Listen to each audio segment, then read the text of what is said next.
Hi friends, ముందుగా అందరికీ నమస్కారం. అందరూ ఎలా ఉన్నారు? మేమైతే బాగున్నాం. మీరు కూడా బాగున్నారని మనస్ఫూర్తిగా కోరుకుంటున్నాను.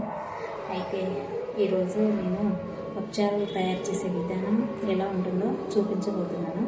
అంటే మీకు పప్పుచారు చేయడం తెలియజేయాలనుకుంటున్నాను. పప్పుచారు తయారు చేసుకోవడానికి ముందుగా ఉడికే ప్రాసెస్ అనేది కొంచెం టైం తొందరగా ఉడికిపోతుంది అన్నమాట మనకు. అండ్ నెక్స్ట్ అందులో పప్పుచారులోకి మునక్కాయలు తీసుకుంటున్నా. అండ్ టమాటా, పచ్చిమిర్చి, వెల్లుల్లి, కరివేపాకు, కొత్తిమీర, అండ్ అందులోకి పసుపు,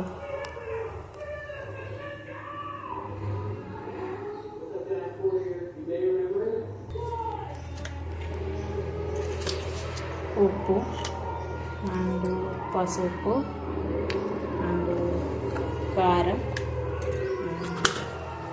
నూనె. ఓకే, ముందుగా పప్పును పొయ్యి మీద పెట్టుకుందాం. అందులోకి ఇట్లా నానబెట్టుకున్నాక అందులోకి ఒక స్పూన్ ఉప్పు అండ్ ఒక స్పూన్కు ఎక్కువ పప్పు, అండ్ కారం 2 స్పూన్లు, ఒక స్పూన్ ఆయిల్ ఎందుకు వేస్తున్నానంటే టేస్ట్ అనేది బాగా వస్తుంది. అందులో కొంచెం కరివేపాకు అండ్ టమాటాలు,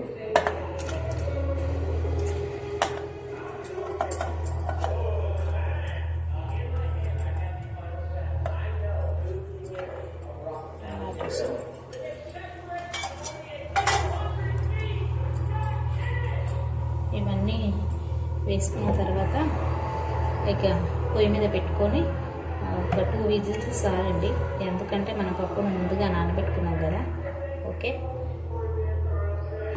పప్పును పొయ్యి మీద పెట్టుకున్నాం కదా, అది ఉడికేలోపు మనం చింతపండును గుజ్జు తీసి పెట్టుకున్నాము.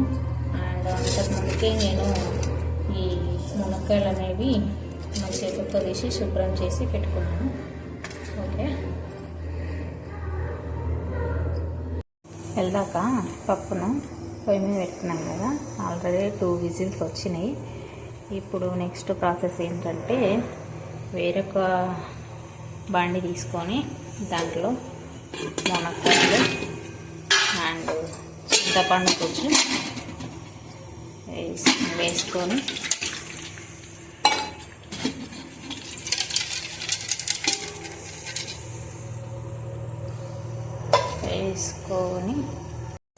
చింతపండు గుజ్జు వేసుకున్నాం కదా. ఇప్పుడు అందులో కొన్ని వాటరు అండ్ కొంచెం ఒక స్పూన్ ఉప్పు, నెక్స్ట్ కొంచెం కరివేపాకు, కొంచెం కొత్తిమీర ఇవి వేసుకొని ఉడికించుకోవాలి. ఈ విధంగా స్టవ్ మీద పెట్టుకొని ఉడికించుకోవాలి. ఇందులో కొంచెం పప్పు కూడా యాడ్ చేసుకుంటే ఇంకా టేస్ట్ భలే ఉంటుంది. కానీ పప్పు కుక్కర్ అనేది ఇప్పుడే స్టవ్ ఆఫ్ చేసిన. కొద్దిగా అయినాక అందులో ఒక స్పూన్ అంటే ఒక గరిట వేసుకుంటే అది టేస్ట్ అనేది బాగుంటుంది అన్నమాట. ఓకే, చెప్పిన కదా నేను 2 విజిల్స్కి పప్పు పూర్తిగా ఉడికిపోతుంది అన్నది. మీకు అది చూపిస్తాయి. ఇప్పుడు చూడండి ఎంత మెత్తగా అయిపోయిందో. ఎందుకంటే మనం పప్పును ముందే కడిగి నానబెట్టుకోవడం వల్ల ఇలా అవుతుంది అన్నమాట. అయితే 1 month వచ్చేస్తుంది అనుకో. ఓకే, దీన్ని ఒక గరిటె తీసుకొని స్టవ్ మీద పెట్టుకోవడానికి ముందు ఒక స్పూను చింతపండు పులుసులో ఒక స్పూను, మళ్ళీ ఒక స్పూను ఇందులో యాడ్ చేసుకుంటే ఉప్పు సరిపోతుంది. ఓకే, ఇందులో ఒక స్పూను ఉప్పు వేసుకున్నాం అన్నమాట. ఇప్పుడు ఉప్పు వేసిన తర్వాత కొంచెం కొత్తిమీర, కొంచెం కరివేపాకు, కలర్ఫుల్గా ఉంది కదా. ఓకే, టేస్ట్ కూడా బాగుంటుందండి. ఇట్లా వేసి చూడండి. అండ్ ఇందులోనే ఇందాక ఇవన్నీ వేసుకునే పదార్థాలలో ఈ బెల్లం చింతపండు చెప్పలేదు, ఏమనుకోకండి. కొన్ని తప్పులు ఉంటే క్షమించండి. అండ్ నాకు సపోర్ట్ చేయండి. మీరు సపోర్ట్ చేస్తారనే ఆశతో కొత్తగా యూట్యూబ్ ఛానల్ పెట్టుకొని ఇక నాకు తోచింది పెడుతున్నా. ప్లీజ్ నన్ను సపోర్ట్ చేయండి.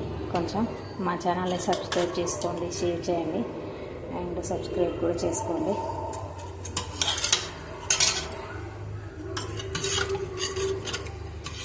ఇలా తిప్పుతూ ఉంటే బెల్లం అనేది కరిగిపోతుంది.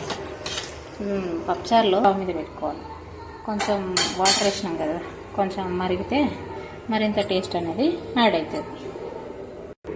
ఇట్లా ఒక పక్క ఇది పప్పు మిశ్రమం, ఇంకో పక్క చింతపండు మునక్కాయ మిశ్రమం పొయ్యి మీద 2 ఉడుకుతున్నాయి. కొంచెం సేపు 2 బాయిల్ అయినాక 2 మిక్స్ చేసేసి పోపు పెట్టేసుకుంటే మనకు పప్పుచారు అనేది రెడీ అయిపోతుంది. ఓకేనా? ఓకే ఫ్రెండ్స్, వెళ్ళాక పొయ్యి మీద మునక్కాయల చింతపులుసు అండ్ ఒక గరిట పప్పు వేసుకొని పెట్టుకున్నాం కదా, కొత్తిమీర కరివేపాకు కూడా అండ్ బెల్లము. ఇప్పుడు ఎలా మరుగుతుందో చూడండి. అండ్ ఇంకో పక్క ఈ పప్పు కూడా ఆల్మోస్ట్ మరగడానికి వచ్చేస్తుంది, మరుగుతుంది కూడా. ఈ 2 ఒకే తన మిక్స్ చేసుకొని ఇంకొక 2 నిమిషాలు మరిగించుకొని పోపు పెట్టేసుకుంటే పప్పుచారు రెడీ. ఇక 2 ఒక తాను వేసుకున్నాక ఇక ఏ విధంగా మరుగుతుందో చూడండి. కలర్ఫుల్గా ఉంది కదా. ఓకే, ఇంకా నెక్స్ట్ వేరొక బాండీలో అది కాల్ చేసుకున్నాం కదా, అందులో మిక్స్ చేసుకునేసరికి ఇది బౌల్ కాల్ అయిపోతుంది కదా. ఇంకా వేరొక బాండీ పెట్టుకోకుండా మనము ఇందులోనే పోపు పెట్టేసుకుంటే సరిపోతుంది. కొండి గాలిపోయింది అంటే ఆయిల్ వేసుకుంటున్నాం. వెళ్ళాక 1 స్పూన్ వేసిన పప్పు ఉడికేటప్పుడు, ఇప్పుడు 2 స్పూన్లు వేస్తే సరిపోతుంది.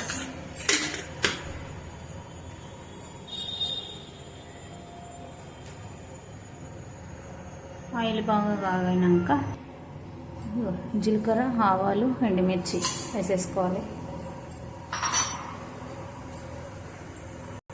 జీలకర్ర, ఆవాలు అండ్ ఎండుమిర్చి కొంచెం మాడినట్టుగా ఉంటేనే పప్పుచారు మరింత టేస్టీగా ఉంటుంది.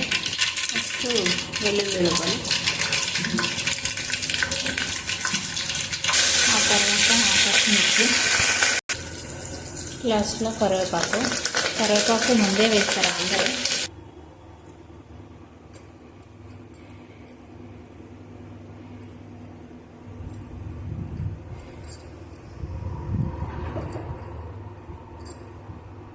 ఓకే ఫ్రెండ్స్, మొత్తానికి పప్పుచారు అయిపోయింది. ఏ విధంగా చేశానో, ఏమైనా తప్పు చేస్తుంటే చెప్పండి కామెంట్ బాక్స్లో. ఓకే, నాకైతే సపోర్ట్ ఇవ్వండి. మా ఛానల్ని సబ్స్క్రైబ్ చేసుకోండి ప్లీజ్. అండ్ లైక్ చేయండి, షేర్ చేయండి. ఓకేనా ఫ్రెండ్స్, బాయ్.